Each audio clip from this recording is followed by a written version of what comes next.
अस्सलामुअलैकुम। तो भाई आज हम पढ़ेंगे किरचॉफ्स लॉस। ठीक है, ये दो लॉस हैं। देखो ये जो टॉपिक है ना, चैप्टर नंबर 10 का मोस्ट इम्पॉर्टेंट टॉपिक है। पेपर में इसके आने के चांसेस बहुत ज़्यादा हैं।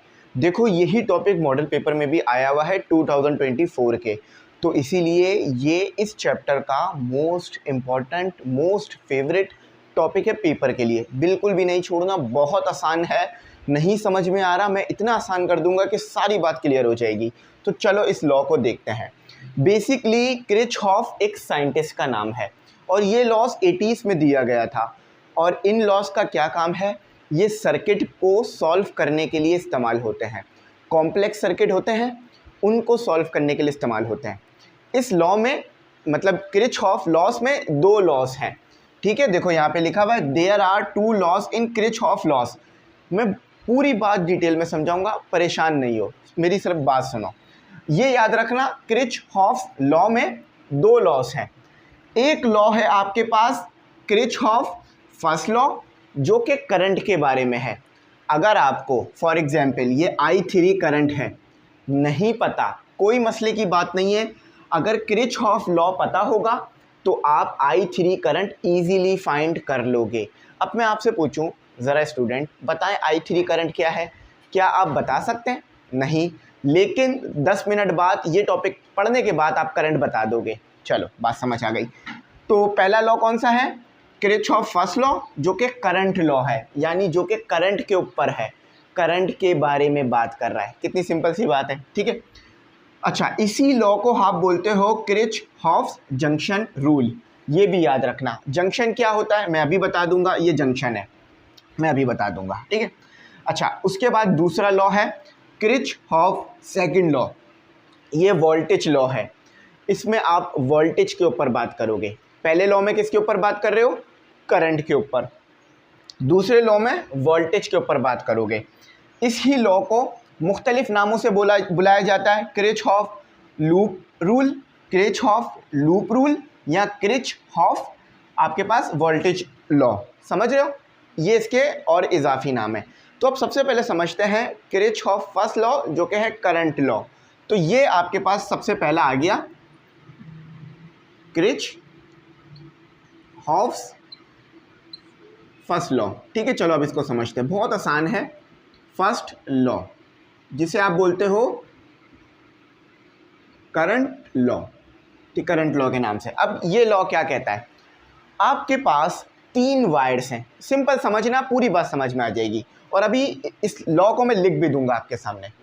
आपके पास 3 वायर्स हैं। जब वो 3 वायर्स आपस में जोड़ दिए जाएंगे तो क्या बनेगा? एक जंक्शन बनेगा। अब देखो जंक्शन क्या होता है, जंक्शन समझो क्या होता है। असल यही चीज़ है जंक्शन। देखो जंक्शन वो पॉइंट होता है जहां पर जंक्शन वो पॉइंट होता है जहां पर दो या दो से ज़्यादा आकर चीज़ें मिल रही हों। सही है, रास्ते कह लो, दो या दो से ज़्यादा रास्ते आपस में आके मिल रहे हों। फॉर एग्जांपल देखो, एक वायर ये है, यानी करंट के लिए एक रास्ता ये है। दूसरा वायर ये है, यानी करंट के लिए दूसरा रास्ता ये है। तीसरा वायर ये है और करंट के लिए तीसरा रास्ता ये है। तो 3 रास्ते हैं करंट के और वो एक पॉइंट पर आके मिल रहे हैं। तो जिस पॉइंट पर आकर ये मिल रहे हैं वो जंक्शन है। तो जंक्शन क्या है? वेयर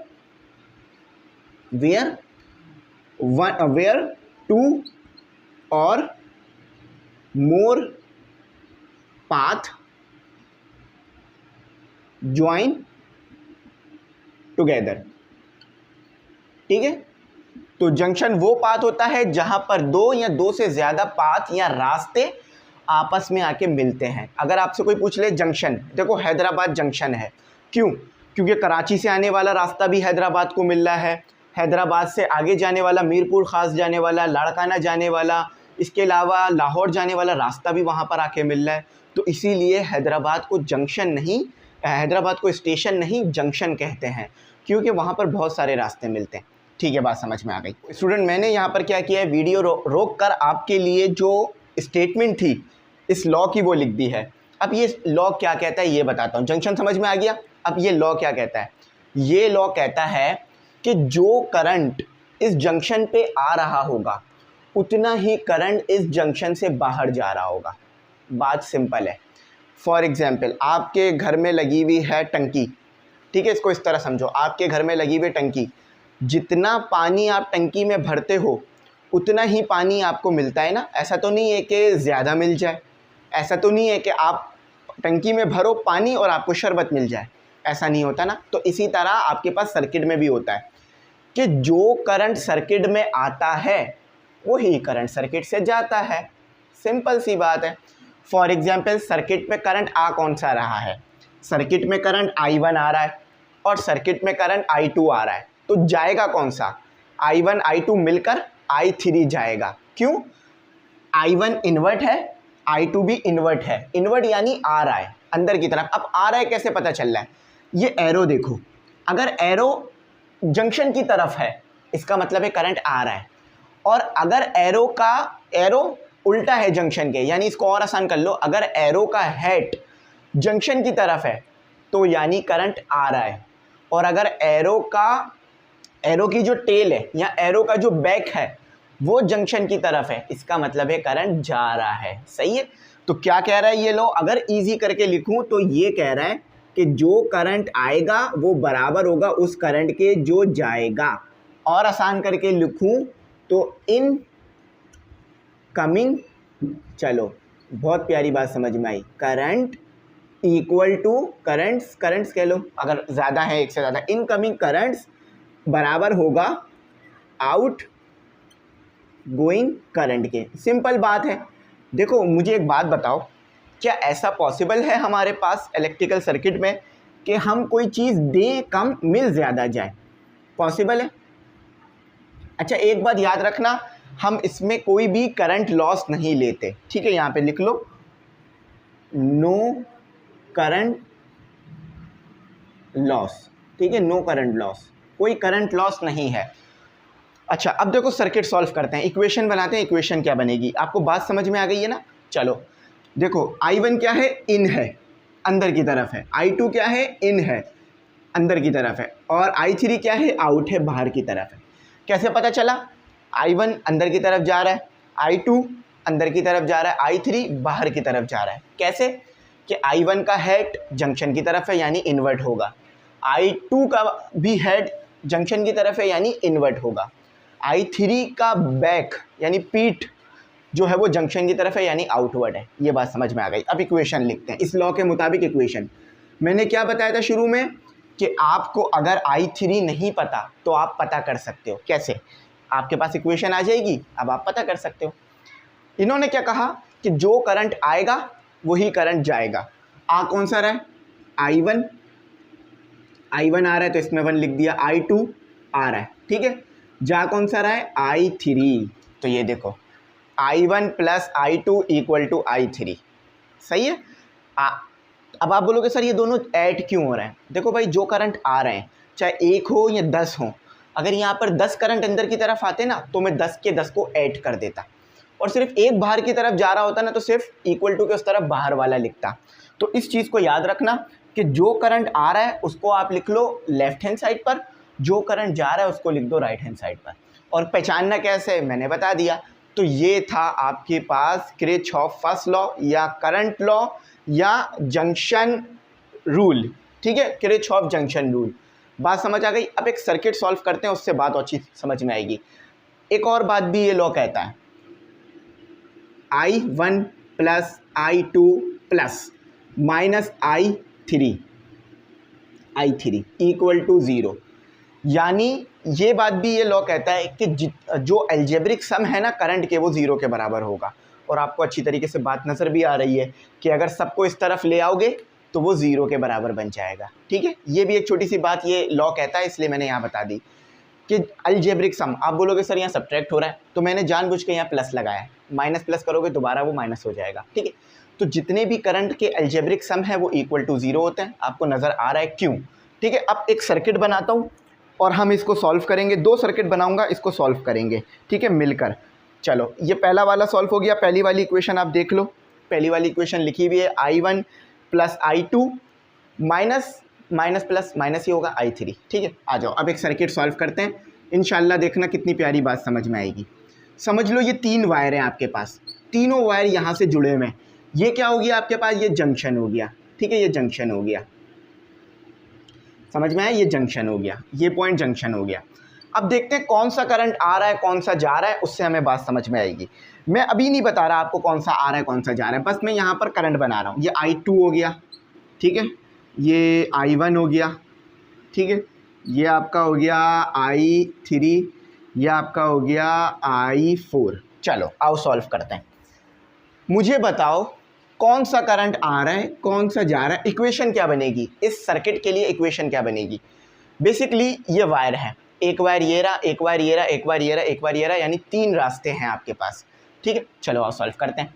I1 करंट आ रहा है या जा रहा है, सबसे पहले कंडीशन हमेशा लिख लिया करो यहाँ पर नीचे कि इनकमिंग, हमेशा लिख लो इनकमिंग करंट बराबर होगा, या करंट लिख लो या करंट लिख लो, बराबर होगा आउट गोइंग करंट के। ठीक है, हमेशा लिखना, सही है। अब चलो आओ देखते हैं I1 आ रहा है या जा रहा है, आप मुझे बताओ। देखो इसका जो साइन है, मतलब इसकी जो डायरेक्शन है वो किस तरफ है, जंक्शन की तरफ है, यानी इसकी हेड जंक्शन की तरफ है, यानी ये इन्वर्ट है, तो ये इन हो गया। इनकमिंग की जगह पे लिख लो I1, ठीक है, प्लस। अच्छा अब I2 आ रहा है या जा रहा है, I2 जा रहा है, आउट हो रहा है। ठीक है, अभी इसको लिख लेते हैं, अभी यहाँ पे लिखेंगे हम। ठीक है, चलो लिख लेते हैं यहाँ पे। अच्छा ये जा रहा है, तो I2 हो गया हमारा, I2 जा रहा है। अच्छा I3 आ रहा है या जा रहा है, इसकी बैक जंक्शन की तरफ है, यानी ये जा रहा है, उस तरफ निकल रहा है। ठीक है, पता भी चल रहा है कि ये जा रहा है। अब I4 आ रहा है या जा रहा है, I4 जा रहा है, क्यों, क्योंकि इसकी बैक I4 की जंक्शन की तरफ है, तो ये आपके पास इक्वेशन बनी। अब इसको आसान करके ऐसे लिख दो, I1 equal to I2 plus I3 plus I4, ये आपके पास इक्वेशन बन गई। ठीक है, अब सबको उस तरफ ले आओ, सबको उस तरफ ले आओ। I1 minus I2 minus I3 minus I4 equal to 0, ये लो, ये आपकी इक्वेशन बन गई। अब अगर कोई भी एक करंट आपको नहीं पता होता तो आप इजीली पता कर सकते थे इस इक्वेशन की मदद से। देखा, इक्वेशन हमेशा कंडीशन की मदद से बनती है, ये याद रखना। ठीक है, कंडीशन लॉ से मिलती है हमें। अच्छा देखो, यही आपको इक्वेशन दी हुई है, देखो यही इक्वेशन दी हुई है, यही हमने निकाली है ना, देखो यही दी हुई है। I1 minus I2 minus I1 minus I2 minus I3 minus I4 equal to 0, देख रहे हो। तो ये आपको माशाल्लाह से फर्स्ट लॉ बहुत अच्छा समझ में आ गया। अब आपका होमवर्क क्या है, तीसरा सर्किट आपको जो दिया हुआ है, ये वाला जो सर्किट जो दिया हुआ है आपको, ये वाला जो सर्किट दिया हुआ है, इसे देख लो, इसका जो आंसर है वो कमेंट सेक्शन में बताओ। ठीक है, किरचॉफ फर्स्ट रूल समझ में आ गया। अब शुरू करते हैं किरचॉफ सेकंड रूल, और उसको कराता हूँ। तो अब जो है पढ़ते हैं किरचॉफ का सेकंड लॉ, जिसे हम कहते हैं वोल्टेज लॉ। अब देखो, इसको मैंने बता दिया था आपको कि इसी लॉ को आप कहते हो किरचॉफ लूप रूल, क्योंकि इसमें एक लूप लगता है, मैं अभी समझाता हूँ, और इसे ही कहते हैं किरचॉफ वोल्टेज लॉ। ठीक है, अच्छा अब ये लॉ क्यों यूज़ करते हैं कि भाई अगर आपको कोई वोल्टेज नहीं पता तो आप इस लॉ की मदद से वो पता कर सकते हो। ये लॉ इसीलिए भी इस्तेमाल होता है ताकि कॉम्प्लेक्स सर्किट उन्हें सॉल्व किया जा सके। सर्किट सॉल्व करने से क्या मुराद है कि किस चीज़ की क्या वैल्यू है ये पता किया जा सके। अच्छा, इस लॉ की मदद से आप करंट की वैल्यू भी पता कर सकते हो। अभी जब मैं इक्वेशन बनाऊंगा तो आपको समझ में आ जाएगा। अब ये लॉ कहता क्या, ये समझना सबसे इम्पोर्टेंट चीज़। ये लॉ कहता है आपके पास, ये लॉ कहता है आपके पास कि आपका जो वोल्टेज गेन है वो बराबर होता है वोल्टेज लॉस के। सही है, यहाँ पे लिखो, स्टेटमेंट पढ़ता हूँ लेकिन क्या कह रहा है ये बात सुनो। वोल्टेज गेन, ठीक है, voltage gain, voltage gain GAIN, gain equal to voltage loss, simple wording है। अच्छा, वोल्टेज गेन और वोल्टेज लॉस का क्या चक्कर है, वो चीज़ जो वोल्टेज दे रही है वो वोल्टेज गेन है। देखो भाई, हम कहते हैं ना पावर गेन करो, इसका मतलब है किसी चीज़ से पावर लो तो पावर गेन होगी ना। तो वोल्टेज गेन का मतलब क्या है, बैटरी क्या करती है, वोल्टेज देती है, तो वो हो गया वोल्टेज गेन। और ये बराबर किसके होगा, वोल्टेज लॉस के। अगर एक से ज़्यादा चीज़ों में लॉस हो रहा है तो आपने सम करना होगा, समझ रहे हो। वोल्टेज गेन कौन करा रहा है, बैटरी। वोल्टेज लॉस कौन कर रहा है, रेजिस्टर्स करते हैं। तो E बराबर किसके हो गया, E equal to R1 I R2 I। अभी मैं लिख के दिखाता हूँ, ज़रा बात समझ में आएगी। अच्छा, यहाँ पर आप क्या लिखोगे बैटरी को, यहाँ पर बैटरी को आप E लिखोगे या EMF लिखोगे, समझ गए। लेकिन बार बार हम EMF नहीं लिखेंगे, सिर्फ E लिखेंगे। इससे हमें पता चल जाएगा कि हम E यानी इलेक्ट्रोमोटिव फोर्स की बात कर रहे हैं। आपको पता है बैटरी आपकी क्या देती है, इलेक्ट्रोमोटिव फोर्स। इंटरनल रेजिस्टेंस उसमें आ जाती है तो वो पोटेंशियल डिफरेंस होती है। अच्छा, एक बात और याद रखना, हर पॉइंट पर आपके पास वोल्टेज अलग अलग आ रहा होता है, क्योंकि हर जगह पे वोल्टेज ड्रॉप होता है। अब ऐसा होता क्यों है ये समझो भाई। देखो, इन रेजिस्टर्स को वही चीज़ मिलेगी ना जो इसने दी है, कोई अलग से चीज़ तो नहीं मिलेगी। तो इसीलिए ये जो आपके पास वोल्टेज है ना, वो इन दोनों के सम के बराबर होगा। समझ में आ रहा है। जो यहाँ पर आपके पास इलेक्ट्रोमोटिव फोर्स है यानी EMF है, वो इन दोनों के सम के बराबर होगा। फॉर एग्जांपल, आप लाए बेकरी से ख़रीद के 4 समोसे, क्या आप घर पे लाओगे और जो बेकरी वाले ने पैक करके दिए होंगे, जब आप उसमें हाथ डालोगे समोसे निकालने के लिए, जो 5 निकलेंगे?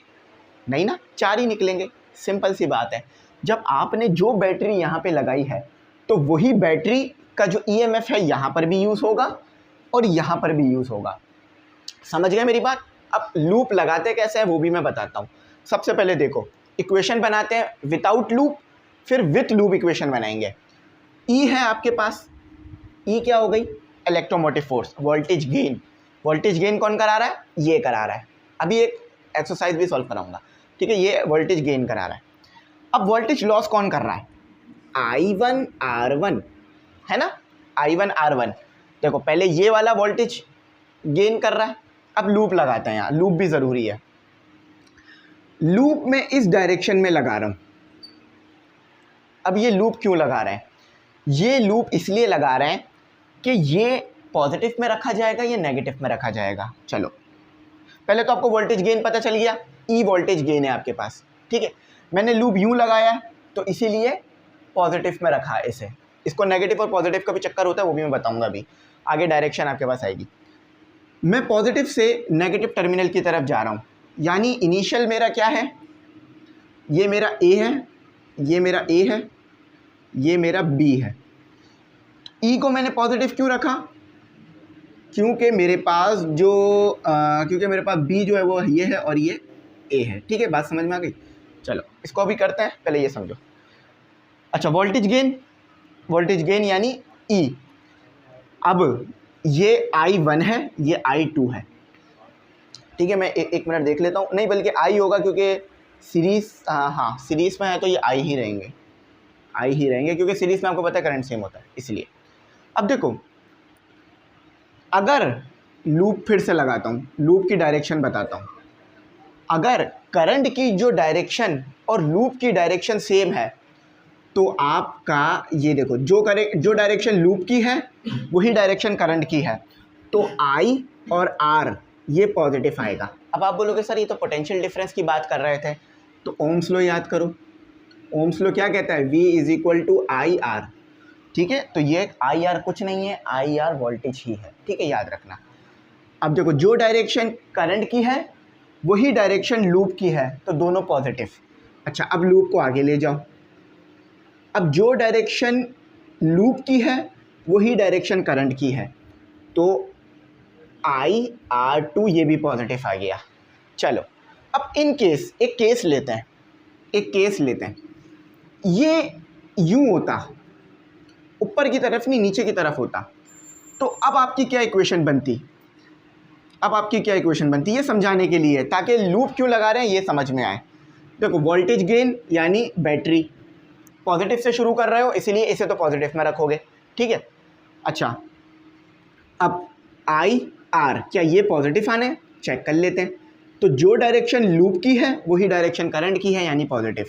अच्छा, अब यहाँ पर आके एक मसला हो गया, करंट नीचे की तरफ आ रहा है, लूप ऊपर की तरफ जा रहा है।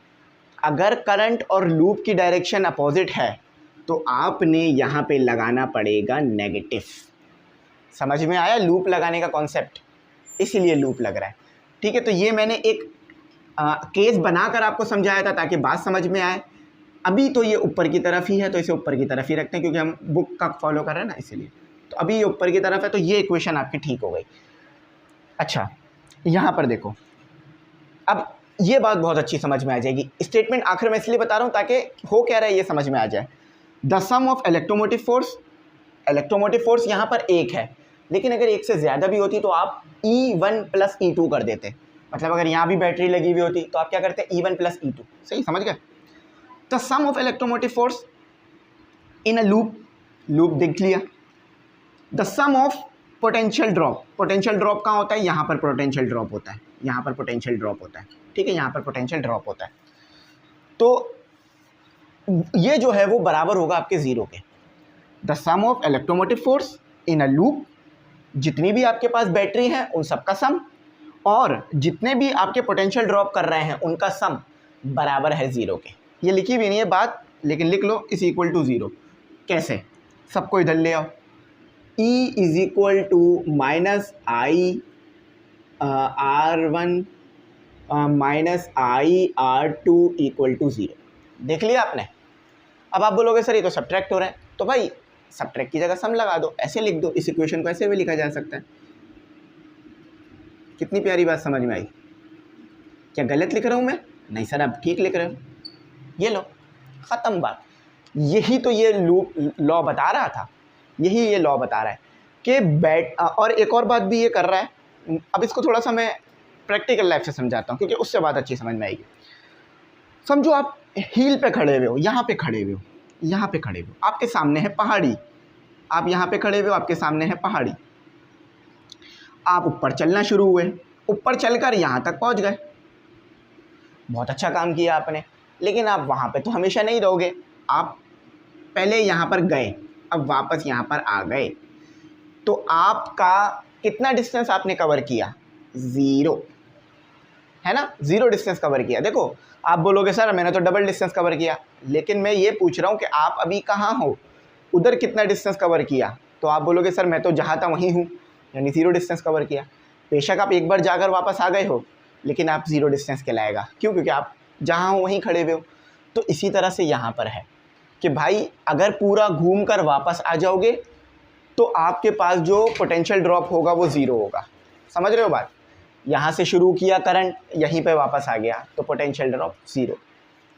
यहाँ पर याद रखना, कोई भी पोटेंशियल का लॉस नहीं लेते हम, इसको याद रखना जो मैंने समझाया है। अब कभी ज़िंदगी में भूलना मत। अब इन्होंने कोई एक्सरसाइज नहीं दी हुई तो हम कोई एक्सरसाइज भी नहीं कर सकते हैं। देख लो, ये इक्वेशन इन्होंने ड्राइव करने के लिए दी हुई थी, हमने ड्राइव कर ली। अब कुछ डायरेक्शन समझते हैं। अभी तो ये आसान है, ठीक है। आगे जब हम न्यूमेरिकल करेंगे ना तो हमारे पास मुख्तलिफ डायरेक्शंस आएंगी। तो साइन माइनस आएगा प्लस, ये कैसे पता चलेगा? और इस चीज़ को देखते हैं, ठीक है। Direction and sign, direction and sign, SIGN, sign, ठीक है। अच्छा, सबसे पहले बात कर लेते हैं कि रेजिस्टर पर जब करंट इंटर होगा तो क्या होगा और जब करंट बाहर आएगा तो क्या होगा। फॉर एग्जांपल, आप बच्चों के पास ये एक रेजिस्टर है, इस रेजिस्टर को मैं कह देता हूँ, R का नाम दे देता हूँ। I करंट इसमें से पास हो रहा है, A टर्मिनल से वो आया है और रेजिस्टर से गुजरकर B टर्मिनल पर हो गया है। अब आप मुझे बताओ कि इधर पोटेंशियल क्या होगा। देखो भाई, यहाँ करंट है, यहाँ भी कोई ना कोई रेजिस्टर होगी।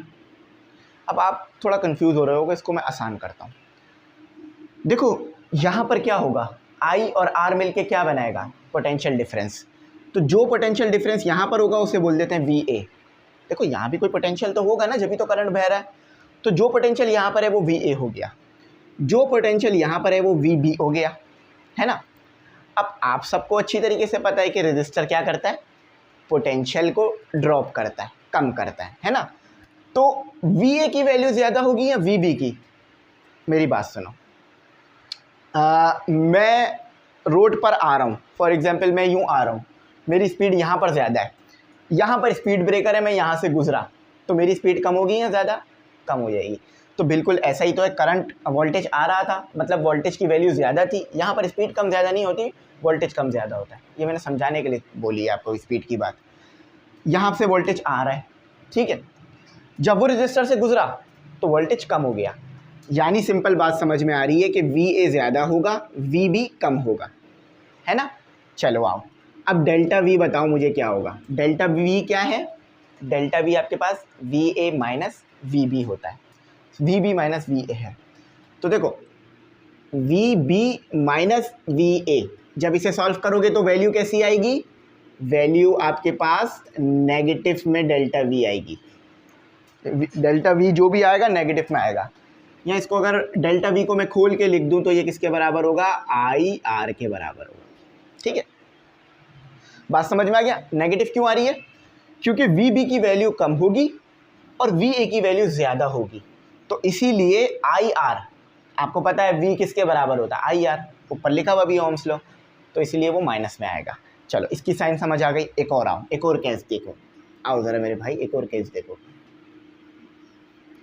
एक बात इधर ये भी कहते हैं कि जहाँ से करंट इंटर होता है वो पॉजिटिव होता है, जहाँ से निकलता है वो नेगेटिव होता है। ये बात भी सही है, मतलब अगर यहाँ से करंट इंटर हो रहा है ना तो ये पॉजिटिव है, ये नेगेटिव। लेकिन ये आपके लिए एक और केस में होता है, अभी ये इस केस को कंसीडर ना करो, ठीक है, आपको थोड़ा मुश्किल करेगा। ये बड़ा ही वो है, डिटेल चीज़ें हैं, ये कोई मतलब आसान नहीं है। अभी ये आ गया आपका AB, सब कुछ सेम है, RB वही है, ये VA है, ये VB है, लेकिन मसला क्या है, अब करंट वहाँ से आ नहीं रहा, करंट जा रहा है, ऐसा है। अब मुझे बताओ कि IR पॉजिटिव में आएगा या नेगेटिव में आएगा, अब मुझे ज़रा बताओ। चलो चेक कर लेते हैं भाई। देखो यहाँ पर पोटेंशियल ज़्यादा होगा, तो यानी ये चीज़ ज़्यादा होगी, और इससे गुजरेगा रजिस्टर से तो पोटेंशियल कम हो जाएगा और ये कम होगा, ठीक है। तो delta V is equal to VA minus VB minus VA। जब VB की वैल्यू ज़्यादा होगी और VA की वैल्यू कम होगी तो आंसर आपके पास क्या आएगा, प्लस में डेल्टा V, जो कि IR के ही बराबर होगा। कितनी प्यारी बात थी, समझ में आई क्या हो रहा है। चलो अब आखिरी चीज़ पढ़ते हैं, उसके बाद इसे ख़त्म करते हैं। ये तो रजिस्टर के लिए काम हो गया ना। अब अगर बैटरी है, बैटरी है उसमें क्या सीन होगा, ये देखो। बैटरी है आपके पास, पोटेंशियल डिफरेंस का सोर्स है, यानी EMF है, ये देखो सेम सीन है। अब सब बच्चों को पता है ये नेगेटिव होता है, ये पॉजिटिव होता है। ये टर्मिनल A है, ये B हो गया आपके पास, ठीक है, AB हो गया, ये नेगेटिव, ये पॉजिटिव, ठीक है। अच्छा अब मुझे बताओ E की वैल्यू पॉजिटिव होगी या नेगेटिव होगी, ये बताओ। E की वैल्यू पॉजिटिव होगी या नेगेटिव, ये बताओ। अब यहाँ कोई करंट नहीं होगा, यहाँ टर्मिनल्स को देखा जाएगा। कैसे, ये नेगेटिव है यानी इसकी वैल्यू कम है, A की वैल्यू कम है, ये पॉजिटिव है यानी A की वैल्यू ज़्यादा है ना। देखो ना यहाँ लिखी भी है, ये बात साफ लिखी हुई है कि डायरेक्शन आप इस तरफ ले रहे हो, इस तरफ से जा रहे हो, इस तरफ जा रहे हो। नेगेटिव क्यों होती है चीज़, कि कम होती है, पॉजिटिव क्यों होती है, ज़्यादा होती है। आपको पता है ये टर्मिनल बड़ा है, हाई पोटेंशियल का है, वो नेगेटिव है लो पोटेंशियल का, तो डेल्टा V ही लिखते हैं दोबारा, ठीक है। तो VA पहले वो लिख देते हैं कि VA आपके पास कम होगा, ठीक है। यहाँ अगर इसको ऐसे लिखना चाहो तो ऐसे लिख सकते हो, VB ज़्यादा होगा। बात समझ आ रही है, अब समझ में आ जाएगी। तो delta V equal to VB minus VA, यानी VB की वैल्यू बड़ी होगी और VA की वैल्यू छोटी होगी। तो जब बड़ी वैल्यू को छोटी वैल्यू से माइनस करोगे तो क्या आएगा, पॉजिटिव आएगा, तो E आपका पॉजिटिव होगा। अच्छा ये डेल्टा V E है, E को ही लिया है मैंने। चलो ये तो क्लैरिटी में आ गया। अच्छा अब सिचुएशन उलट गई है, पहले पॉजिटिव टर्मिनल नेगेटिव टर्मिनल, ये बड़ी डिटेल वाली चीज़ें थी इसलिए बताई मैंने। A B, कभी कभार पूरा का पूरा इलेक्ट्रॉनिक कोर्स हम पढ़ लेते हैं और हमें यही नहीं पता होता कि कब वैल्यू पॉजिटिव आएगी कब नेगेटिव आएगी, ठीक है। प्लस, सॉरी यहाँ लिख लेते प्लस माइनस E। अब E की वैल्यू ज़्यादा होगी या कम होगी, फॉर एग्जाम्पल आपने लूप यहाँ से लगाया, अभी देखो लूप यूँ लगाया था, मैंने वो शुरू में वो एक काम किया था ना कि a लिखा था माइनस b लिखा था, लेकिन आपको समझाया नहीं था, खुद ही समझा था, तो वो मैं यूँ कर रहा था क्योंकि मैं ये दिमाग में था मेरे ये। अब मैंने यहाँ ई पॉजिटिव क्यों रखा, ई पॉजिटिव इसलिए रखा क्योंकि मैं यहाँ से इस तरफ आया तो मेरा क्या होगा कि वी बी की वैल्यू ज़्यादा होगी और वी ए की वैल्यू कम होगी, इसीलिए ये मैंने पॉजिटिव में रखा। ठीक है, आओ इधर देखते हैं, इधर की तरफ देखते हैं। लूप की वजह से भी ऐसा हो रहा है। ठीक है, लूप की वजह से भी ऐसा हो रहा है। अच्छा, इधर की तरफ देखते हैं। ये वी ए है, जैसे कि यहाँ वी ए था, यहाँ वी बी था। ठीक है, ये वी ए है, ये वी बी है। बात क्लैरिटी में आ गई। अब इस तरफ जा रहे हो, इस तरफ जा रहे हो, इस तरफ डायरेक्शन, हाँ इस तरफ है, तो ये ज़्यादा है, बल्कि इसी तरफ जा रहे हो, इसी तरफ जा रहे हो, इस तरफ नहीं जा रहे, इसी तरफ जा रहे हो। ये ज़्यादा है, वी ए ज़्यादा है, वी ए ज़्यादा है क्योंकि पॉजिटिव टर्मिनल उसकी तरफ है, वी बी कम है क्योंकि नेगेटिव टर्मिनल उसकी तरफ है। तो अब वैल्यू क्या आएगी, ज़रा ये देखो, delta V, V B minus V A. जब छोटे नंबर को बड़े नंबर से माइनस करोगे तो नेगेटिव साइन बच जाएगा। फॉर एग्जांपल अगर वी बी की वैल्यू 5 है तो वी ए की वैल्यू 10 होगी, 5 माइनस 10 तो -5 बच जाएगा। समझ में आ गई ना बात। अब इसे मत भूलना ज़िंदगी भर। ठीक है, दोनों सिचुएशन में मैं उसी तरफ गया हूँ, मैं इस तरफ गया हूँ, मैं इस तरफ गया हूँ। यहाँ पर मैं ये उल्टा आया था, इसीलिए मेरा पॉजिटिव में आया। तो उम्मीद है मेरी बात समझ में आ गई होगी। ठीक है, तो यहाँ पर पॉजिटिव में रखने की वजह क्या बनी, यहाँ में पॉजिटिव में रखने की वजह क्या बनी कि मैं इधर से इधर की तरफ इस तरफ आया, तो इसलिए पॉजिटिव था। तो आई होप बात समझ में आ गई होगी। वीडियो को यहीं रोकता हूँ, बड़ी वीडियो हो गई, ये याद रखना, बड़ी इंपॉर्टेंट चीज़ें हैं ये। इसके आगे अब पैरेलल और जो है सीरीज़ का चक्कर है वो भी पढ़ेंगे, वो अगली वीडियो में। Thanks for watching. अल्लाह हाफ़िज़। अपनी कीमती दुआओं में ज़रूर याद रखना।